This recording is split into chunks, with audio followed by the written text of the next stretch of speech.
Good morning, happy Friday. Thank you so much for tuning in. I'm Sheila Powell. I'm the operations manager at Ammon Foundation. And today we are bringing you our very first guest vlogger. Every single month we feature a guest blogger in all different areas of recovery and addiction and advocacy. And for Alcohol Awareness Month, which is April, we have a special gift for you. We have Andrew Missionard. He's a colleague, a dear friend. He is a close friend and a supporter of the Ammon Foundation. And he also runs a very inspiring, engaging blog titled The Alcoholic Next Door.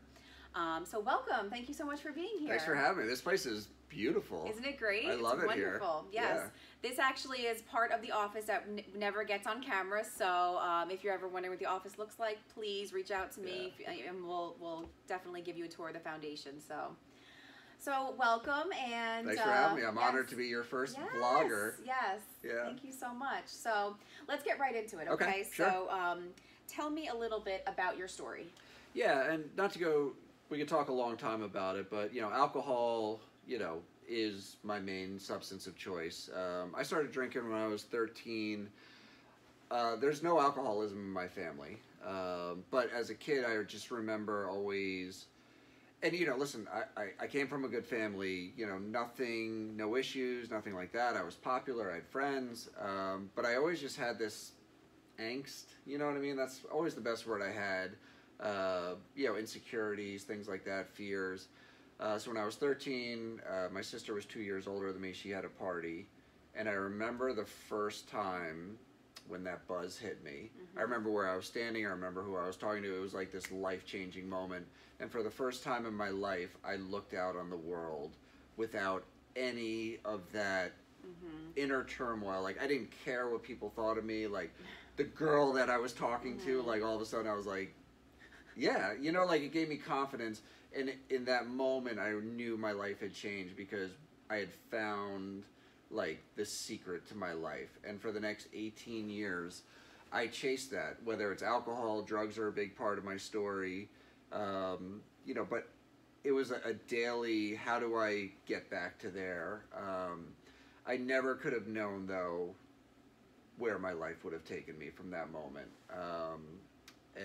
Alcohol took me to my knees, destroyed my life, destroyed a lot of relationships. So, to be able to sit here today, on this couch and do stuff like this, and, the things we do and the stuff I talk about, I mean, recovery is like the ultimate gift to me. So, I'm just happy to be able to share my story.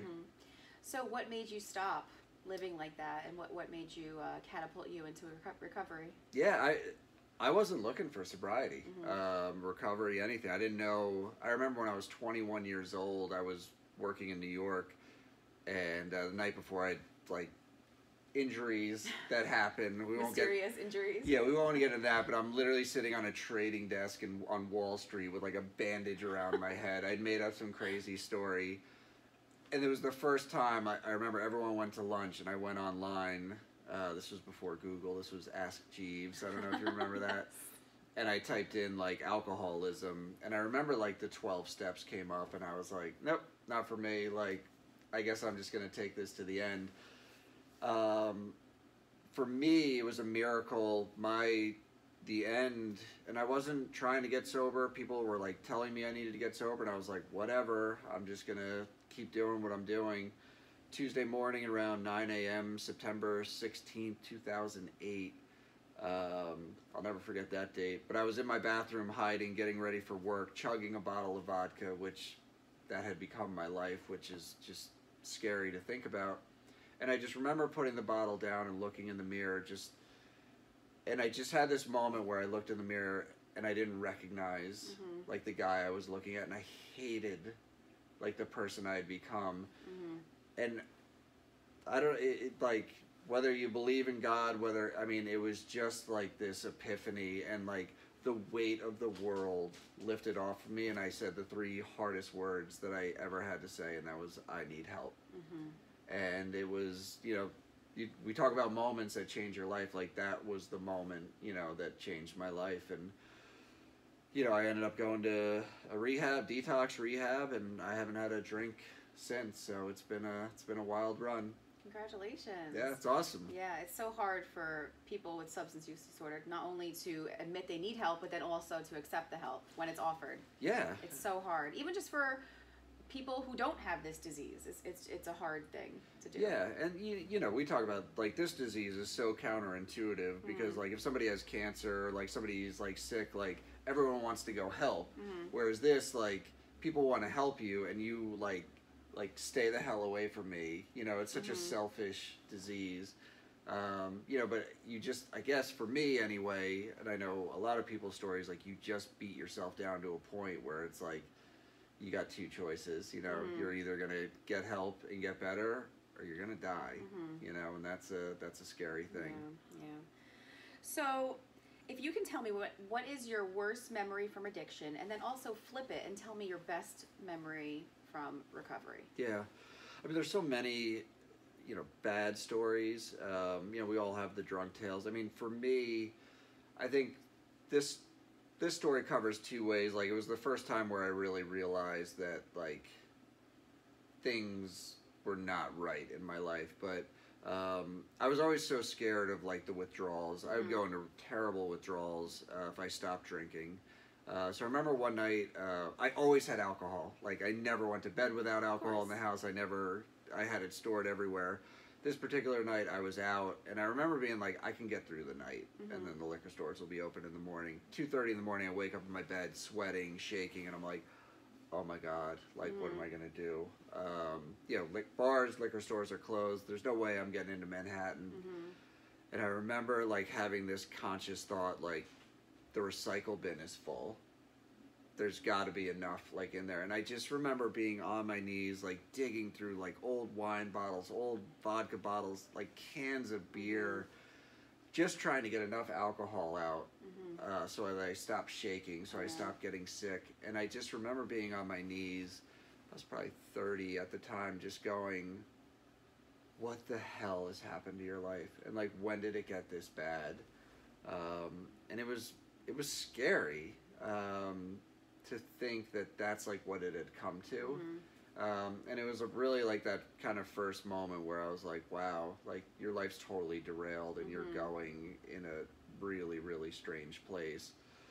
You know, second part of your question, you fast forward that now to think, you know, that story I tell, I mean, I still had like another 6 months, you know, out there. As scary as it was, like I still wasn't ready to get help. And then, you know, you talk about now being in recovery, like, I think all of us fear getting sober and what we're going to do with our lives. You know, are we going to be able to have fun without drinking? And I still do a lot of the things that I used to do, and they're just as fun, if not more fun, because you can actually remember them. First concert I ever went to, I'm a big Springsteen fan. Seen him a bunch of times. Don't remember any concerts. Like, I barely made it from the tailgates, you know, into the concerts. But I remember this particular moment, my wife looking up at me, and I'm crying. And she's like, oh my God, what's wrong with you? And I was like, no, like, this is my favorite song. It was just like a magical night. And it just, like, it hit me that, you know, moments like this is why I treasure recovery so much, because, you know, you're just living life and, like, you're appreciating it, you're enjoying it. And, like, there's been so many things like that along the way, you know, that just, like, recovery is just such a gift, you know, so to appreciate it like that, it's just, it's an amazing thing. It is, yeah. My first concert in recovery was Heart, and I had a similar moment, and where I was just looking around, and I never thought I'd be able to attend any social function without some social lubricant. Right. And I would pregame the tailgate, and yeah, exactly. And yeah, and it was great, and I left, and I left on time, and I got home, and I remembered it, and it was a beautiful night. It was fun, and it's just crazy how you think that you can't do anything when you're in recovery. It's wild. Yeah. So part of the mission at the foundation is to eradicate stigma surrounding addiction and recovery from addiction. Okay. Yep. As you're aware, there's tons of stigma surrounding it.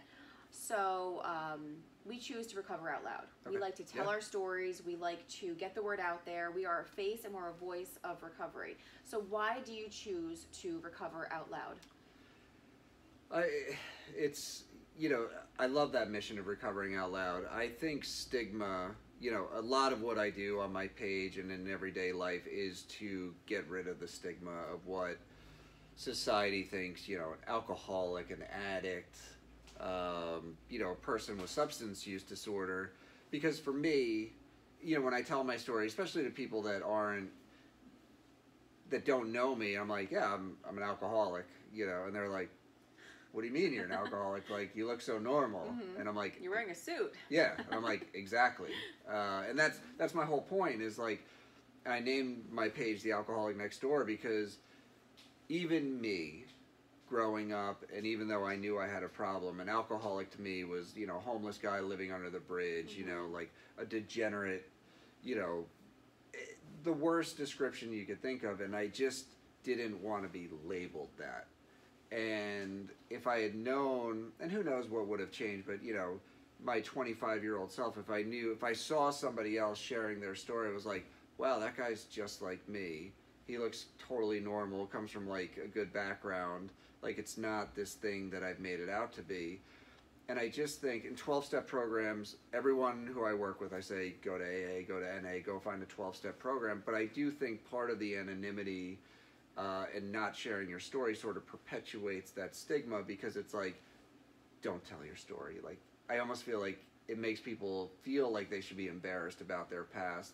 And I just think the more we're able to talk about it, share our stories, but more importantly, share what our life is like now, I think that's the more important thing. And then people the more we can get rid of the stigma, I think the more people will actually have the guts to reach out and ask for help. Mm-hmm. Yeah, I agree. Absolutely. So if you can tell me how being in recovery has impacted your life. I know that you're married, you have an amazingly adorable daughter, you have a cute dog. So how has recovery impacted your life? Yeah, it's it's everything. Mm-hmm. Recovery has given me everything that I have in my life today is based off of being in recovery in some way. You know, I didn't think I was going to live till 30. You know, I thought I was going to die this tragic rock star life, and you know, and Yeah. And you weren't a rock star. but delusionally, like, I thought that was going to be cool to, like, Yeah. you know, die tragically. But like you said, you know, my wife met me after I got sober. You know, my daughter is 3 years old. God willing, she'll never, you know, see me the way I used to be. You know, one of my favorite stories in recovery is that I lost my family, my friends, like everyone kind of started, I was such a liability. You know, my parents didn't want me by the house anymore. And one of the greatest things that ever happened to me is, you know, they were going away on a trip, and my parents are getting a lot older, so they were like, listen, just in case anything happens, could you come by the house? You know, they're like, and I remember sitting in my kitchen, they're like, all right, you know, this is here, that's here, you know, in case, you know, this is the person you got to call. And they're like, you know, you're our most responsible child.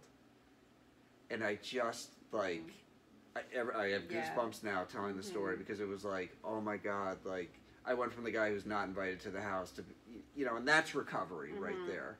You know what I mean? People are like, oh, you can't trust addicts, you can't trust alcoholics. And it's like, no, like, we're the people you can, because we live lives of honesty, integrity, like always doing the next right thing. And for me, that kind of made everything come, like, full circle. You know what I mean? Yeah, absolutely. It's recovery in action right there. Yeah. That's a gift of recovery. Yeah. Yeah, being able to be trusted by your friends and family. Yeah, it was incredible. Yeah. Do you have any final words for us? I just think, you know, for people that are out there watching, especially people that still struggle, you know, the fears I always had were that life was going to be boring, you know, life without alcohol, drugs, that, like, I wasn't going to be able to manage, you know. So it's funny to sit here now, but, you know, you look back, they're valid fears, you know, and to be able to be on this side and live this incredible life, and, you know, meet people like you and see, like, work that, like, the foundation does, and, you know, you guys see it every day, you know, the workshops that you do, and, like, you see, like, people from, like, the bottom of, like, life, and, like, kind of rise up and start a new life. I mean, it's just, I always say I'm the hope guy, you know what I mean? Like, I can't really tell you how to get sober, but, like, It's possible. It's possible, and Yeah. I just wanted, like, there's hope out there, and I'm just so grateful that I found it. Thank you so much for being here. Yeah, it was awesome. Yes, thank you so much for tuning in. Like I said before, April is Alcohol Awareness Month, and if you can do anything this month, if you're in recovery, share your story with someone. Reach out, help the next person who is still struggling with this disease. If you're an ally of recovery, do whatever you can. Call another parent. Just do something that honors Alcohol Awareness Month, because oftentimes in the media, so much it's focused on opiates and heroin and fentanyl, but alcohol is still a leading cause of death in the United States, and a lot of people argue it's a gateway, you know, to harder things along the way. So thank you so much for tuning in again. Follow us on Facebook, LinkedIn, Twitter, Facebook. We have a Snapchat now, and also the Alcoholic Next Door, Andrew Missionar. Have a great Friday and a wonderful weekend. Thank you. Bye-bye.